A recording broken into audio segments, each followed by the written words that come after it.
Carrie Shanley's ghost. That was over a minute and a half of credits. John Hughes made 3 appearances and had the boldness to play Don't You Forget About Me by Simple Minds in the background. What an overflowing superabundance of redundant overkill. Sir Dick Branson would launch us into orbit if we dared play the song, but needless to say, it's 80s is all hell. Is anyone else getting tired of modern movies being set during the 80s? Just so they can ram it full of references and nostalgia? God! Oh, interesting strategy. Movie plays its Bowie card early in the round, hoping to score some points out of the gate, but is ultimately denied on my unwillingness to forget his thin white Duke period. I don't know what in a literal metaphorical fourth wall break just happened, but somebody's gonna be walking on broken glass. Saturday, March 24th, 1984. Brian narration. Sherman High School, Sherman, Illinois. 60062. Also, narration forgets the latitude and longitude. How am I supposed to enjoy this movie now? Also, we find out at the end of the film that this is the essay Brian wrote during his detention penance. So why did he feel the need to put the high school's full address on it in the first place? This sin is for anyone who paid 25 cents for book covers instead of using paper bags and squirreling that away to hit up the Snapple machine during study hall. Autosarcophagy. Also, I applaud the time and craftsmanship, but bad poetry is bad poetry. I'm hoping at least one of the kids is in detention as a direct punishment for writing this front page article. It has nothing to do with the wrestling team, as the headline and picture would suggest, but is in fact an incredibly vague series of paragraphs covering something about an investigation at town hall. Not only did the author fail to stay on topic, but they also repeated this paragraph here, and this paragraph here. Lock that kid up and throw away the key for this shoddy journalism. Movie thinks it can scrawl poontangers on a desk and give me no context whatsoever. To me, this one looks like the Valkyrie from Titan AE, and I do not have time to unpack what that means. It's so absurd I have to be here on a Saturday. I'll make it up to you. Make what up to her? Forcing her to face the consequences of her actions? These parents are all going to be terrible people, aren't they? Everyone sitting in the front seat may have been the only way to make this scene work with all 3 characters, but I refuse to believe that any teenager wouldn't just opt for the clearly empty back seat. This personalized number plate couldn't be more foreshadowy if it was replaced with the gif of Homer Simpson shouting, "Nerd!" You gonna blow your ride? I've heard legends of the mythical being that could blow his own ride, but I've never seen any proof. However, as this relates to scholarships, it's just a tired cliche. The shapes of these tables suggest that there is an intended layout, and this is not it. We all know it's coming at some point, so instead of leaving you in suspense, let's just get it out of the way nice and early. Kids. I want to congratulate you for being on time. It is now 7:06. If it's 7:06, how the f*** did the police chief from Die Hard here know they were on time? They could have rolled in at 7:01 for all he knows. What the f***? You may not talk. You will not move from these seats. Setting rules you have neither the will nor ability to enforce. My office is right across that hall. Any monkey business is ill-advised. I can understand the desire to avoid spending your Saturday with a bunch of punk teenagers, but the fact that Vernon doesn't stay in here to monitor them is one of the biggest plot conveniences to ever plot convenience. If Vernon really wanted to avoid shenanigans and monkey business, he absolutely should have planted himself in here with them, or even in this room over here. I know, the movie literally can't happen if Vernon doesn't leave, and this is a fact I am willing to accept, as long as the movie accepts 10 cents in return. Does Barry Manilow know that you raid his wardrobe? Give you the answer to that question, Mr. Bender, next Saturday. Oh, come on. Surely you know if Barry Manilow knows you're raiding his wardrobe. Why does it take a whole week to answer that? Oh. Obnoxious onychophagia. Ah, yes, the glory days of the 80s, where a denim jacket meant bad boy as opposed to insufferable hipster. Don't talk. It makes her crawl back up. You whip it out and you're dead before the first drop hits the floor. It never ceases to amaze me how often movies manage to include word-for-word conversations I had with my college girlfriend years before we'd even met. Hey, homeboy, why don't you go close that door? We'll get the prom queen impregnated. Screenwriter thinks this guy deserves to get the girl at the end of the movie. One look at the rigid website and you can tell they are serious about pipe. One look at this rigid calendar and you can tell they're serious about your pipe. But what the f*** is this doing in a school administrator's office? I got a meet this Saturday. I'm not going to miss it on account of you boneheads. Actually, you have a meet next Saturday because today is Saturday and this Saturday is already here. Oh, and wouldn't that be a bite, huh? Whoa, missing a whole wrestling meet. Well, you wouldn't know anything about it. Using homophobic slurs as a random insult. Screws fall out all the time. The world's an imperfect place. Bender's words have washed over me like a ton of bricks, burying me in the brittle rubble of truth. What if disorder is the rule and not the exception? What if reality itself is nothing more than a door held open by a single screw? How can one not be tormented for eternity by such a simple idea? I know none of these characters have anything they actually need to do right now, so when I say movie has time for this, It's more truth than sarcasm. But this door bit goes on for almost a minute. Get this out of here, for God's sake. I feel like Vernon gave up on this closed door dilemma far too easily, especially considering he could have just opened the fucking door next to it that hadn't been tampered with at all. For 2 months, I got you. What is this? Rock hands? Horns? Dick fingies? Regardless, why is the movie distracting me with this instead of having Vernon signal to like a normal person? Damn, he definitely heard that, right? Is he just tired of giving discipline? Kid can just get away with saying F you to the vice principal? Flicking a paper football without someone holding up thumb and forefinger goalposts. You are a parent's wet dream. Either Bender doesn't understand parents, or he doesn't understand wet dreams. You're a neo-maxi-zoom dweeby. Well, you're a paleo mini-wide bore. See, I can play this game too. Scene doesn't contain a dance fight between the Jets and the Sharks. Why does the janitor need to be here on a Saturday? Didn't he clean everything up on Friday? Are there many other school activities going on today that require cleanup, or does the movie need someone else for Mr. Vernon to play off when he's not being mean to kids? As if celebrating how boring this movie is, everyone breaks out into simultaneous whistling. I've seen her dehydrate, sir. It's pretty gross. The grossest symptom of dehydration I could find was dark, smelly urine, so I understand Vernon not having any follow-up questions here, but Andy having that response locked and loaded should be of concern to everyone in this room, especially Claire. When do you drink vodka? Whenever. My conversation with CinemaSins staff about working from home makes it into the movie. Where's your lunch? Movie titled The Breakfast Club contains 0% breakfast and 100% lunch. Also, when Allison and Andrew went to the soda machine, he asked her what she wanted to drink, meaning he didn't ask anybody here what they wanted, and they all got stuck with Coca-Cola whether they liked it or not. There are some very subtle and clever moves this film makes to clue us in on the home lives of these kids. Having Claire bring a packed lunch of sushi in this fancy-ass container is not one of them. Has Andrew been keeping that milk in his bag without refrigeration for over 4 hours? And why did he get a Coke too if he's drinking a whole carton of milk? The director said, after you pull out the biggest asshole lunch that has ever been pulled out, let's top it off with an apple that makes you look even more like an asshole. It's not the materials, it's the construction method that makes this sandwich sinful. There's a serious overglobing problem at this school. 2 behind John in this shot, 2 more here, causing a gravitational crisis here. Teacher of the Year Vernon hears none of this very loud outburst. Dick over here doesn't know how to pour fluids. Even if the top didn't fall off, all that coffee was coming out. Scrape it off the bottom of the Mississippi River. This half-hearted attempt to address the color and consistency of that coffee. How do you know where Vernon went? I don't. Well, then how do you know when he'll be back? I don't. Being bad feels pretty good. I think Bender is confusing being bad with being stupid, and is mistaking feeling good for a massive panic attack. This is so stupid. Why are we risking getting caught? I don't know.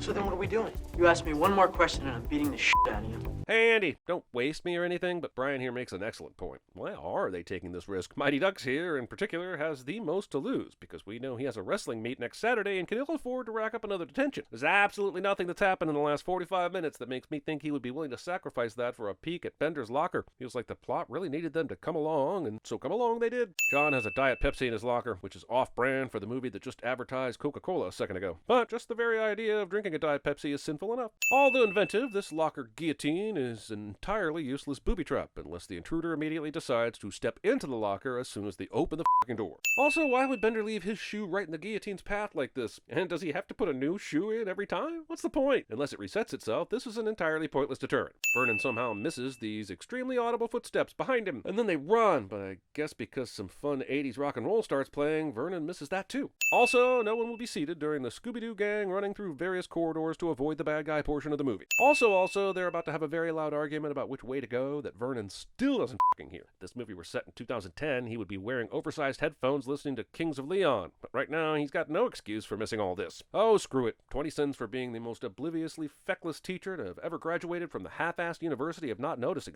We have to go through the cafeteria. Go to the activities hall. Man, you don't know what you're talking about. Movie realizes it needs a plot-convenient character-redeeming sword for Bender to fall on, and it comes in the shape of this completely unnecessary shutter. Get back to the library. Keep gluing it on. Sticking marijuana in your fellow students' pants without explicit consent. As noble as this is, would it not be smarter to wait until there is a little bit more distance between him and the other kids before Bender starts drawing attention to himself? That son of a bitch. Oh, now you hear obvious noise in the school. Here it's 12:05, and the next scene it's 12:35. And yeah, maybe one of the clocks is broken, but even if so, this sin is for shoddy clock standards in American schools.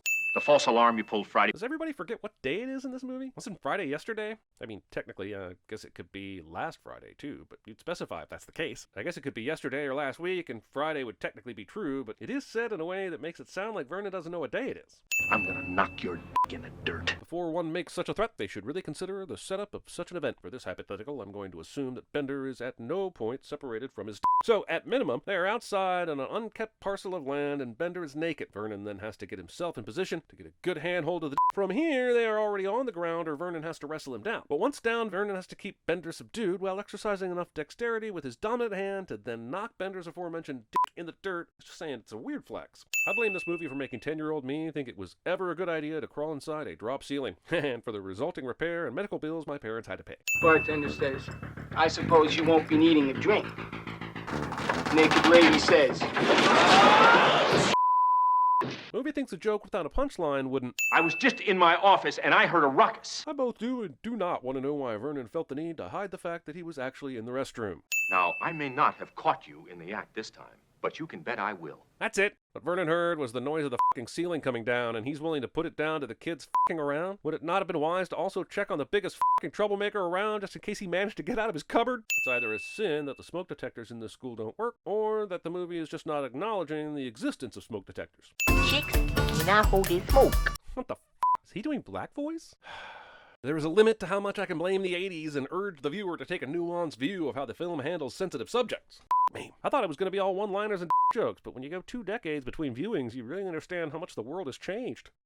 I've changed. This movie is a goddamn minefield. Fucking hell. I don't care how good the ventilation in the school is, that library is going to stink of weed so much that even Vernon won't be able to miss it. I look forward to seeing Breakfast Clubs 2, 3, 4, and 5, cataloging all the extra Saturdays that this high school hotbox lands them in. Is this what weed does to people? They start getting super animated and doing cartwheels? Someone was smoking a lot more than weed in that foreign language room. Also, why did he decide to smoke in an entirely different room? Ever been so high that you shattered a glass window pane with nothing more than a scream? No, me neither. Because physics! Oh, Mr. Tierney, a history of slight mental illness. No wonder he's so f***ed up. Okay, that's enough. This guy can officially go with a and a till he can't or again. I always carry this much in my bag.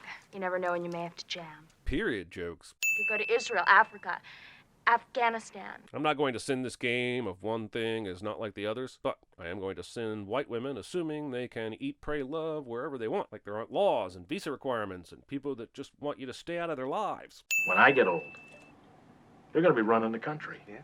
Now, this is the thought that wakes me up in the middle of the night. Saying this at a time where Ronald f***ing Reagan was president. Front of the school or in back of the school? Either one. Yes. Then why f***ing ask the question? I'm a nymphomaniac.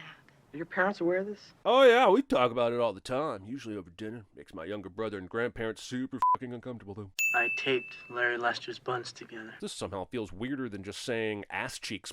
And humiliation. F***ing humiliation he must have felt. Damn, the only other time a scene about butts has gotten me this emotional was at the end of Swiss Army Man. Also, it's amazing how self-reflective these kids are at their age. They sound like 34-year-olds. It must be the weed. I won't tolerate any losers in this family. Your intensity is for Yeah, Andrew, but what does he know? This asshole thought Richard Kimball killed his wife. You know, sometimes I wish my knee would give. That. I don't believe the writer has ever suffered a knee injury. If they had, I doubt this line would have been written. If they have and wrote it anyway, then that's a sin for being a masochistic asshole. When you pull the trunk, the light was supposed to go on. My light didn't go on. Got an F on it. Jesus Christ, is this Harvard shop class? You did the assignment and the light didn't go on and the teacher was like, fucking F? That's worth at least a C, my man. This is the most bullshit F I've ever heard of. What do you know about trigonometry? I could care less about trigonometry. Saying you could care less when you actually mean you couldn't care less. Yes, that's pedantic. Hi, welcome to CinemaSins. You must be new here. I can write with my toes. I can also eat, brush my teeth. With your feet? Did Kissing Booth here immediately forget that Allie confessed to being a compulsive liar? Why does she believe any of this, unless Allie was lying about being a compulsive liar? Which is exactly what a compulsive liar would say if they were lying about lying to convince everyone they weren't a compulsive liar. Wait, what? I can make spaghetti. I can't tell if Brian missed the part where they were naming foot-based talent, or if he can actually make spaghetti with his feet. No, killing yourself is not an option. Well, I didn't do it, did I? I need to give credit to this movie for approaching the topic of mental health among teenagers back in the 80s, so I'm removing a sin for every year since then. It was a handgun? That was a flare gun. Went off in my locker. It's not funny. No, it really isn't funny. I understand the need to break the tension with a joke after dealing with a very serious subject. But laughing off Brian's brush with suicide with this handgun, flare gun confusion is not the way to do it, movie. Some things just don't need a punchline. Also, how is this not news all over the school when a flare gun went off in your locker? Why was this a big mystery as to why you were here? That would have been known all over the school. Also, a flare gun? Holy fuck. Andy laughs like it's some toy, but in actuality, it's a projectile burning at over 2,000 degrees. 80s dance scene cliche, and proof that every screenwriter in the 80s was on cocaine. Movie expects us to believe that Vernon hasn't checked in on John since 12:30, and movie is right, but I'm sitting it anyway. Well, it's kind of a waste for all of us to write our paper, don't you think? Go ahead, movie. Completely subvert that whole heart-to-heart they just had by having them exploit their new friend. You know, you really do look a lot better without all that black shit on your eye. Movie about being yourself and not caring what others think gives a makeover to the coolest character in the movie, and makes it seem like that's a great thing when we see the results of it, like she's finally acceptable after the princess puts makeup on her. Bender was definitely brushing his teeth with this earlier. That's how you get ants. You lost? What was the point of Bender crawling back through the sketchy ceiling if Claire was just able to walk right in through the goddamn door? So different. I can see your face. Is that good or bad? It's good. Thank goodness for the makeover, huh? God forbid two characters are allowed to get together because they like each other's personalities. See, Brad? Jesus, what happened to Vernon in this movie? His last scene was 30 minutes ago, and he gets one token scene at the very end when he's reading the essay Brian wrote. They set him up to be some major antagonist, and he ends up being just a time filler. 5 people go in, and by the end, 4 people come out as couples. Nerd doesn't get a girlfriend, probably because only 5 people got detention this weekend. How the f*** do only 5 people get detention? The burnout ratio has got to be insane. Surely one of them could have made it to detention and coupled up with Brian at the end. Why didn't Chewbacca get a medal? See, kids, before Twitter, Instagram, and TikTok supplanted our desire for intercourse, the power of boners was real, and it wielded unimaginable power over storylines in books, films, and real life. Scene doesn't contain a breakdance. This is how you close your hand. Don't mind me, Dad. I'm just going to make out with this guy in the hood of your car. Who is he? I don't really know. We just met today, actually. We accept the fact that we had to sacrifice a whole Saturday in detention. Did they not have to hand Vernon their assignments as they left? Did he just take it on faith that these punks would have their essays completed on their desks? What was the f***ing point of making them write the essay if they don't get punished for not writing it? Sincerely yours, The Breakfast Club. Roll credits and all that jazz, but how did they come up with that name? Do I need to remind you that no breakfast was consumed during this movie?